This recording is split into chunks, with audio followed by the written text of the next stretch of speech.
Bismillahirrahmanirrahim. Assalamualaikum warahmatullahi wabarakatuh. Alhamdulillahi rabbil alamin.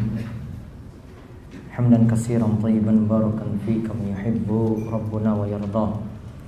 Wa asyhadu an la ilaha illallah wahdahu la syarika lah.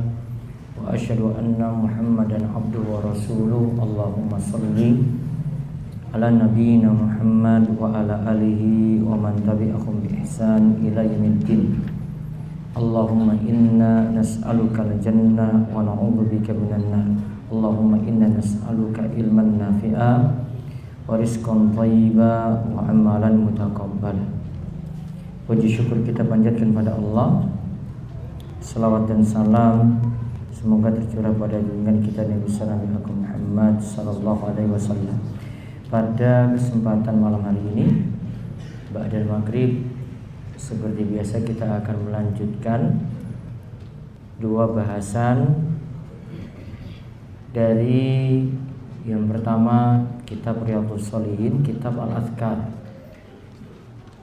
karya Imam Yahya bin Syaraf An-Nawawi, masih seputar zikir pagi petang yang kita bahas, di mana pada kesempatan malam hari ini hadis terakhir tentang masalah zikir pagi petang dari total 7 hadis yang disebutkan oleh Imam Nawawi.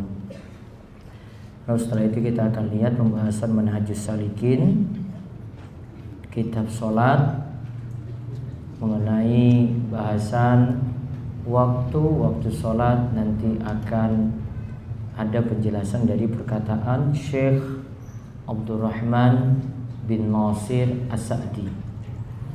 Baik, untuk kali ini kita lihat hadis 1457. Monggo bisa dibaca. Pembahasan kitab Riyadhus Shalihin karya Imam An-Nawawi, kitab Al-Adhkar bab 248, zikir ketika pagi dan petang. Meminta perlindungan dari bahaya di pagi dan petang hari. Hadis nomor 1457. Wa an Utsman bin Affan radhiyallahu anhu qala Rasulullah sallallahu alaihi wasallam ma min 'abdin yaqulu fi sabahi kulli yaumin wa masa'i kulli lailatin bismillahilladzi la yadurru ma'asmi syai'un fil ardi wala fis sama' wa huwas samiul alim salasa marratin illa lam yadurruhu syai'un. Rawahu Abu Dawud wa Tirmizi wa qala hadisun hasanun sahihun. Dari Utsman bin Affan radhiyallahu anhu, ia berkata, Rasulullah sallallahu alaihi wasallam bersabda, tidaklah seorang hamba mengucapkan setiap pagi dari setiap harinya dan setiap petang dari setiap malamnya kalimat Bismillahilladzi la yadurru ma'asmi syai'un fil ardi wala fis sama' wa huwas samiul alim. Dengan nama Allah yang dengan namanya tidak ada sesuatu pun yang membahayakan di bumi dan tidak juga di langit, dan dialah yang maha mendengar lagi maha mengetahui, sebanyak 3 kali, maka tidak akan ada apapun yang membahayakannya. Hadis riwayat Abu Dawud dan Tirmizi, dan beliau mengatakan sanad hadis ini hasan, bahwa sanad hadis ini hasan. Baik, kita lihat dari Utsman bin Affan, khalifah yang ketiga.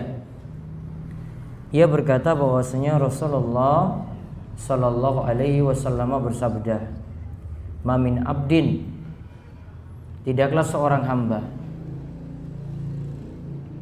Berarti kalimatnya umum. Ya, ma min abdin, tidaklah seorang hamba. Abdin di sini nakirah, yufidul umum, menunjukkan keumuman. Siapapun berarti yang membaca ketika fi shabah, ketika pagi hari, kulli yaumin, pada setiap harinya, wa masa'i kulli lailatin, dan pada petang dari tiap malamnya. Masa di sini katakan tiap malamnya. Dia membaca Bismillahilladzi la yadurru ma'asmihi syai'un fil ardi wala fis sama' wa huwas samiul alim. Dia membaca dengan nama Allah, Allazi, yang La yadurru, tidak ada yang bisa memberikan mudarat. Ma'asmihi, bersama dengan namanya. Syai'un, segala sesuatu tidak ada yang bisa memberikan mudarat. Fil ardi, di bumi. Wala fis samai, begitu pula di langit. Wa huwas sami'ul alim, dan dialah Allah As-Sami', Maha mendengar, Al-Alim, Maha mengetahui. Nah, jika bacaan ini dibaca, di sini tentukan bilangan, maka kita manut pada bilangan. Salah sama rotin. Disuruh baca 3 kali. Kalau bilangannya bebas, artinya disuruh saja, saya baca pagi petang sekian gitu. Atau dia perbanyak pada pagi petang, berarti tidak ditentukan bilangannya. Namun kalau di sini tentukan bilangan. Berarti kalau disuruh 3, ya kita manut pada 3. Tidak kita ubah-ubah. Dia baca 3 kali untuk tujuan baca zikir pagi atau zikir petang tadi. Ila lam yadurrahu syai'un. Tidak ada sesuatu pun yang bisa memudaratkannya. Tidak ada sesuatu pun yang bisa memudaratkannya. Syai'un di sini nakira. Kata nakira yufidul umum, menunjukkan semua, segala sesuatu bentuknya apapun itu tidak bisa memudaratkannya. Baik di situ manusia, baik di situ ada jin, baik di situ hewan, baik di situ penjahat. Dari sifat-sifat jelek itu tidak akan ada yang memudaratkannya, karena Allah yang menyelamatkan dirinya. Bahkan dari gangguan-gangguan seperti kecelakaan misalnya, ya, dia akan terlindungi dengan bacaan tersebut. Dan harus seorang muslim ketika baca dan tahu faedahnya seperti ini, dia yakini bahwasanya Allah akan memberikan perlindungan pada dirinya. Nah, dari hadis di atas ini saya sengaja bawa lebih lengkap lagi karena Syekh Salim bin Id Al-Hilali juga membawakan tambahan riwayat lagi untuk sekadar mendapatkan faedah. Ya, ada disebutkan di akhir hadis, nanti ada cerita tentang hadis ini karena ceritanya bagus sekali. Monggo dibaca di bawahnya. Jangan lupa membaca zikir di atas. Dalam akhir hadis di atas disebutkan bahwa Aban bin Utsman menderita lumpuh sebagian. Lihat ya, dia menderita lumpuh sebagian. Kenapa? Terus? Lantas ada seseorang yang mendengar hadis dari Aban lalu memperhatikan dirinya. Aban ini yang meriwayatkan hadis ini. Ya, dia yang menceritakan hadis ini awalnya. Terus Aban berkata, "Malaka tanzuru ilai, fa wallahi ma kadzabtu ala Utsmana wala kadzaba Utsmanu ala nabiyyi sallallahu alaihi wa ala alihi wasallam, walakinnal yaumal ladzi asabani fihi ma asabani ghadibtu fanasitu an aqulaha." Demi Allah, kenapa engkau terus memperhatikan aku seperti itu? Aku tidaklah mendustakan hadis dari Utsman. Utsman pun tidak mungkin berdusta atas Nabi SAW. Akan tetapi hari ini terjadi apa yang sudah terjadi.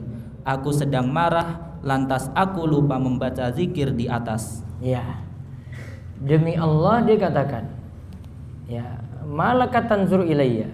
Tadi dia tanya dulu, ya, wallahi malaka tanzur ilayya. Demi Allah, kenapa kamu lihat saya terus?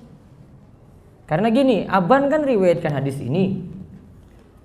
Terus kan dalam hadis disebutkan siapa yang baca hadis ini tidak akan dapat mudarat sedikit pun. Namun kok Aban yang cerita hadis tersebut kok malah dia dapat mudarat, malah dia lumpuh sebagian. Kemudian orang yang dengar dari Aban lalu perhatikan Aban, kok bisa kamu seperti itu? Maka kemudian Aban itu jawab, saya tidak mendustakan hadis Utsman, enggak. Utsman juga ya benar-benar ceritakan dari Nabi SAW. Saya tidak katakan bahwasanya Utsman juga berdusta atas nama Nabi SAW, juga tidak. Artinya di sini memang dari Nabi SAW. Namun walakinnal yaumal ladzi asabani fi ma asabani. Namun ya sekarang ini ya sudah terjadi apa yang terjadi. Qadarullah. Yaitu hari ini saya cuma lupa baca zikir tadi. Itu zikir Bismillahilladzi la yadurru ma'asmihi syai'un fil ardi wala fis sama wa huwas samiul alim. Ia katakan, ghadibtu, aku marah. Mungkin ada yang membuat dia itu marah.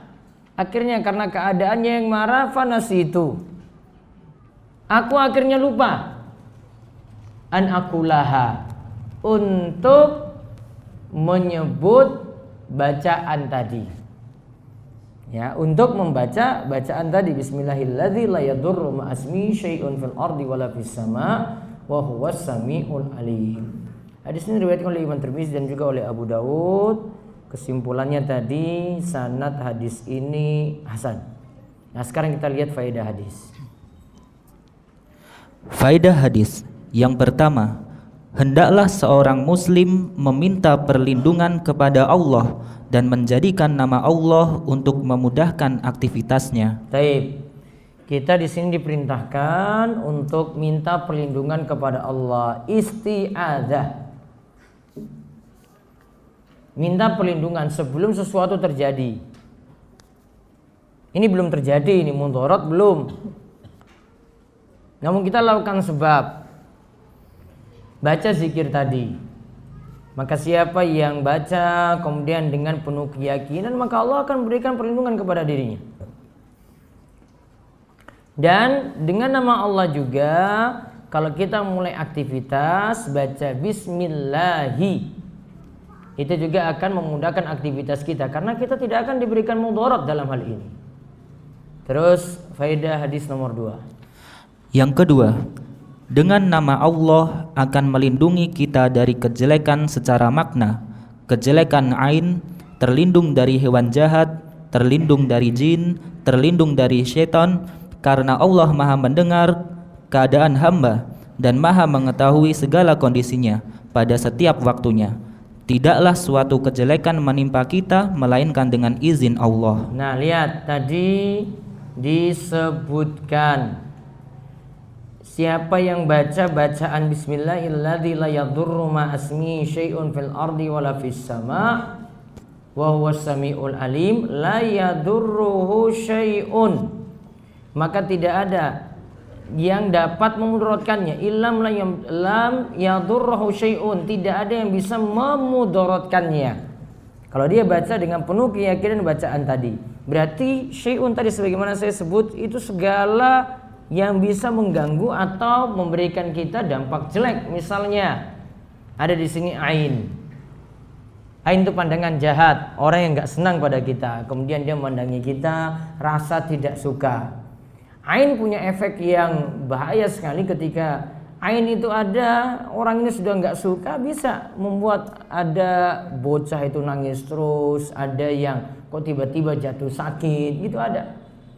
Macam-macam aja yang di tengah masyarakat kita itu terjadi. Kemudian ada juga dari hewan jahat, ya misalnya binatang-binatang buas, binatang berbisa, ya ini mungkin bisa datang di malam hari, terlindungi juga dari itu. Juga terlindungi dari jin, ya terlindungi dari jin dengan berbagai macam penyebutan yang biasa antum sebut. Ada pocong kayak apa lagi, kuntilanak, ya macam-macam yang disebut-sebut itu, ya sudahlah, itulah kalangan jin yang ada. Kadang selalu banyak nonton film hantu, masuk kamar mandi cuma lihat horden warna putih, dikira ada yang terbang. Wah, tadi saya lihat itu di kamar mandi itu ada yang terbang itu, padahal memang hordennya warna putih itu kamu lewati. Nggak ada yang terbang-terbang. Terlalu banyak nonton film horor, bikin iman jadi lemah, bikin jadi banyak takut. Kamar mandi cuma kamar mandinya sendiri saja ketakutannya luar biasa. Padahal cuma 5 langkah saja itu dari tempat tidurnya itu, takutnya luar biasa. Ya, dia dapat gangguan kayak tadi juga karena dia tidak minta tolong pada Allah. Dia tidak kuatkan diri juga dengan akidah, tidak kuatkan diri lagi dengan bacaan-bacaan zikir seperti ini. Juga kalau setan, sini terlindung dari setan. Kalau setan itu jin kan ada 2 golongan, ada jin muslim, jin kafir. Jin kafir ini adalah golongan setan tadi. Nah, di situ Allah berikan perlindungan karena apa? Tadi kan di dalam doanya disebut wa huwas samiul alim, karena dialah Allah As-Sami, Maha mendengar, Al-Alim, Maha mengetahui. Dalam Lughatul Arabiyah, dalam bahasa Arab, As-Sami itu ikut wazan fa'il, punya makna mubalaghah. Mubalaghah di situ maksudnya maha mendengar, bukan hanya mendengar saja. Jadi kalau menetapkan nama Allah itu harus dengan nama yang sempurna, tidak boleh ada kekurangan dari satu sisi pun. Kalau cuma mendengar saja, barangkali di satu waktu tidak mendengar. Harus dengan kata maha. Tidak boleh tetapkan nama-nama Allah dengan nama-nama biasa, nggak boleh. Sifat Allah ditetapkan dengan sifat biasa yang tidak ada istimewanya, nggak boleh. Makanya nyebut Allah misalnya so sweet, terus apa lagi? Yang mirip-mirip seperti itu tidak memuliakan Allah. Karena tidak ada istimewanya nama tersebut, sifat tersebut tidak ada istimewa. Kalau menetapkan nama Allah harus dengan sesuatu yang istimewa, harus dengan sesuatu yang tinggi. Mendengar berarti mendengar yang luar biasa. Bukan hanya mendengar saja, makanya pakai as-sami'. Bukan pakai wazan fa'il, bukan as-sami', bukan. Nama Allah bukan as-sami', namun nama Allah itu as-sami'. Maha. Kalau as-sami' saja itu artinya mendengar. Iya, Allah mendengar, namun makna di situ tidak terkandung makna maha. Dalam penetapan nama Allah harus husna. Husna itu artinya apa? Terbaik. Paling tinggi, tidak bisa dengan sederhana. Itu ulama-ulama akidah sebut seperti itu. Imam Al-Muzani, salah seorang ulama Syafi'iyah, murid dari Imam Syafi'i, bahkan dia memandikan jenazah Imam Syafi'i langsung. Sebutkan kayak gitu kalimatnya. Bahwasanya Allah itu As-Sami'ul Basirul Khabirul Al-Alimul Khabiru Ar-Rafi'u Al-Mani'u. Semuanya pakai wazan fa'il. Ya, maksudnya wazan fa'il itu apa? Punya makna maha. Tetapkan nama Allah seperti itu. Maka kalau dalam zikir ini, Bismillahilladzi la yadurru ma'asmihi syai'un fil ardi wala fis sama wa was-sami'ul alim. Allah itu Maha mendengar, berarti dengar tadi bacaan yang kamu baca. Bacaan yang kita baca Allah dengar. Mau kita baca lirih, mau kita baca keras, Allah tahu.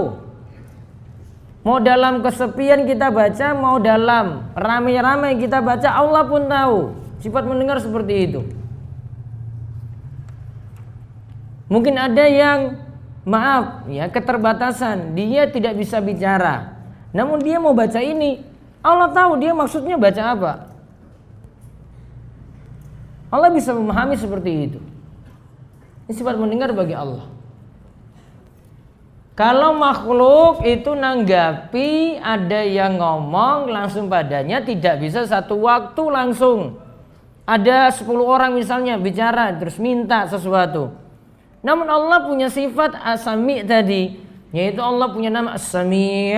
Berarti Allah Maha mendengar. Semua bisa didengar satu waktu.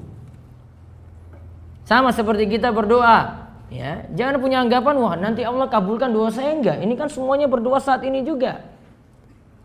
Pada maghrib ya, di baris pertama semua pada berdoa masing-masing, minta doanya masing-masing di situ. Apakah Allah mungkin dengar itu semuanya? Allah dengar. Itulah kenapa Allah punya nama As-Sami. Kalau Al-Alim, Maha mengetahui, berarti Maha mengetahui yang detail. Rinci Allah itu ketahui. Tidak hanya tahu saja, namun harus punya kandungan makna. Ya, Al-Alim di sini harus detail, harus rinci. Itulah kenapa tadi disebut husna. Husna seperti itu maknanya.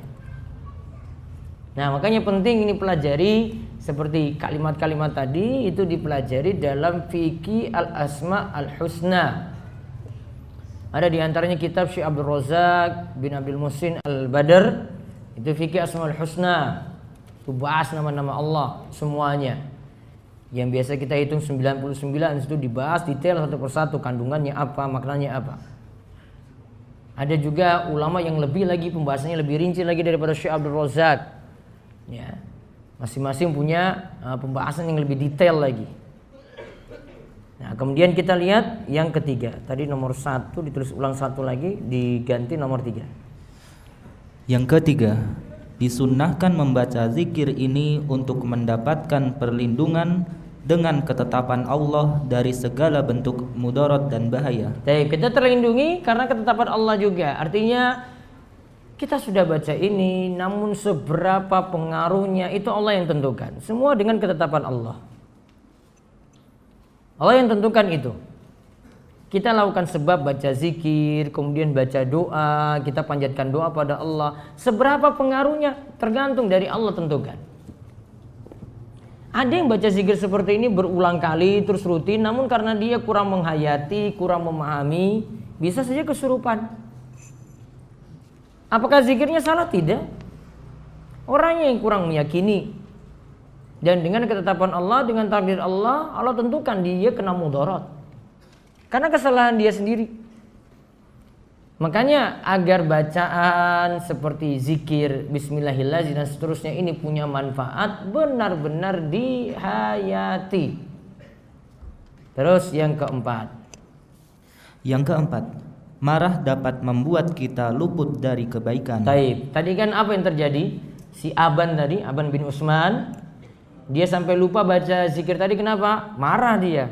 Lagi dalam kondisi marah, lupa baca zikir tadi. Ya, akhirnya didapati kondisi dirinya ada lupus sebagian kayak gitu, dan dia ngaku salah. Dia nggak salahkan orang lain itu.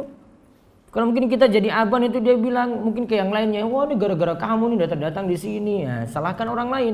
Namun si Aban langsung, wah ini salah saya sendiri nih, kenapa saya nggak baca zikir Bismillahirrahmanirrahim, padahal saya riwayatkan hadis tersebut.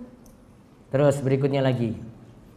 Yang kelima, jika Allah berkehendak untuk menjalankan ketetapannya, maka hamba tidak bisa mencegah apa yang sudah menjadi ketetapan tersebut. Jadi kalau Allah sudah tetapkan, Allah sudah takdirkan, Allah sudah tentukan, maka tidak ada yang bisa mengelak dari ketentuan Allah.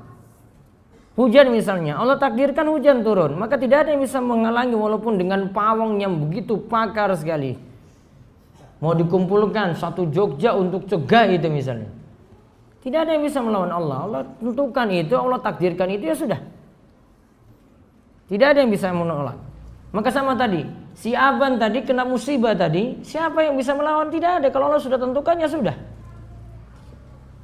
Ya, ketentuannya seperti itu, tidak ada yang bisa mengelak. Makanya para ulama membuat kalimat juga, Masya Allahu kana wa ma lam yasha' lam yakun.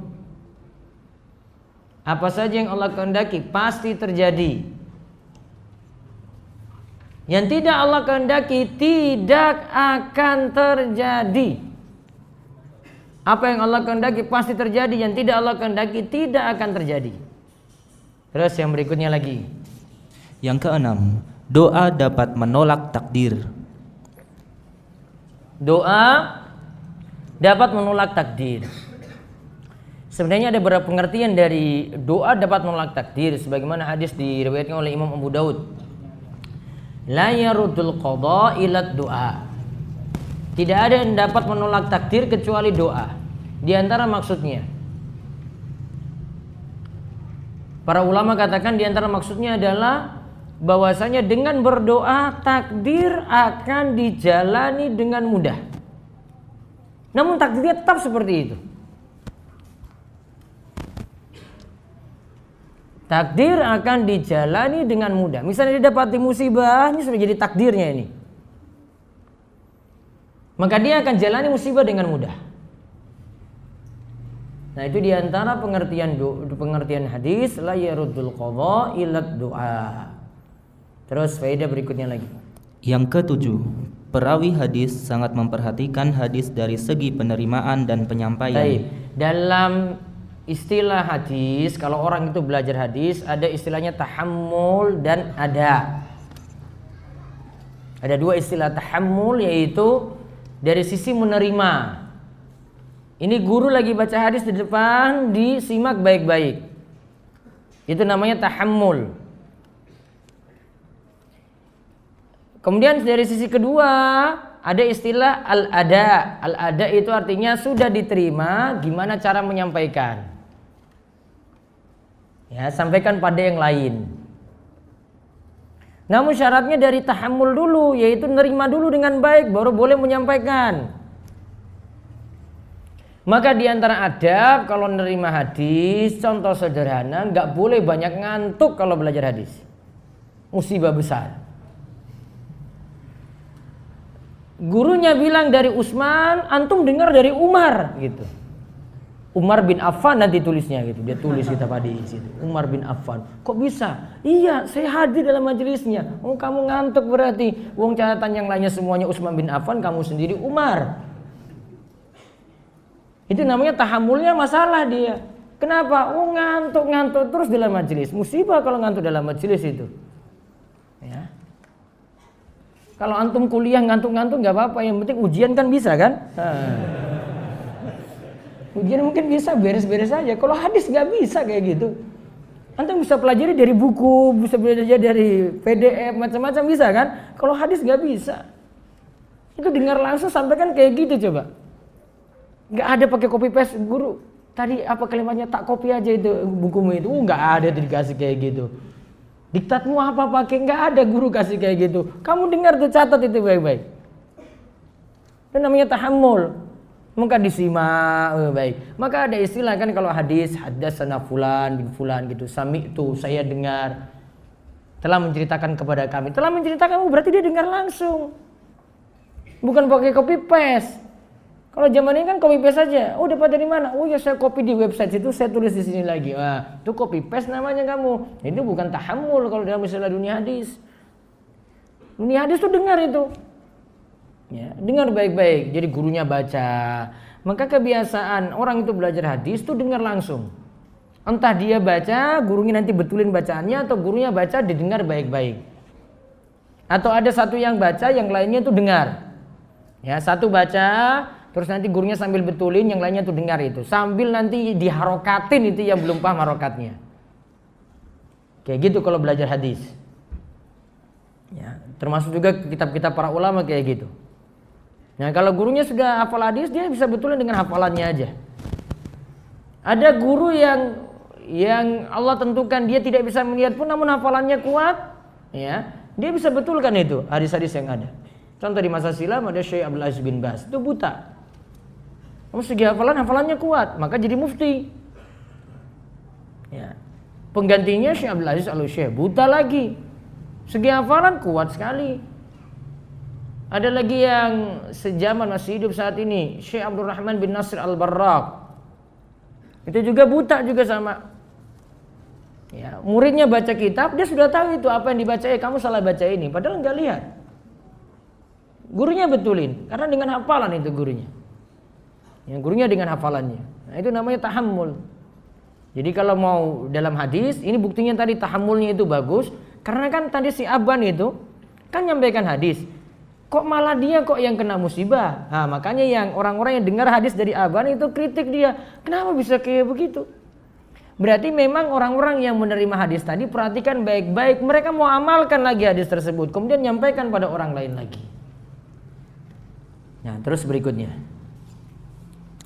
Yang ke-8, para salaf begitu yakinnya kepada Allah dan begitu yakin dengan apa yang disampaikan oleh Rasulullah Shallallahu Alaihi Wasallam. Baik, para salaf dulu nih, baca hadis kayak gini yakin sekali. Kalau dia baca ini, berarti dia akan terlindungi. Kalau dia lepas dari bacaan itu, kena musibah nanti.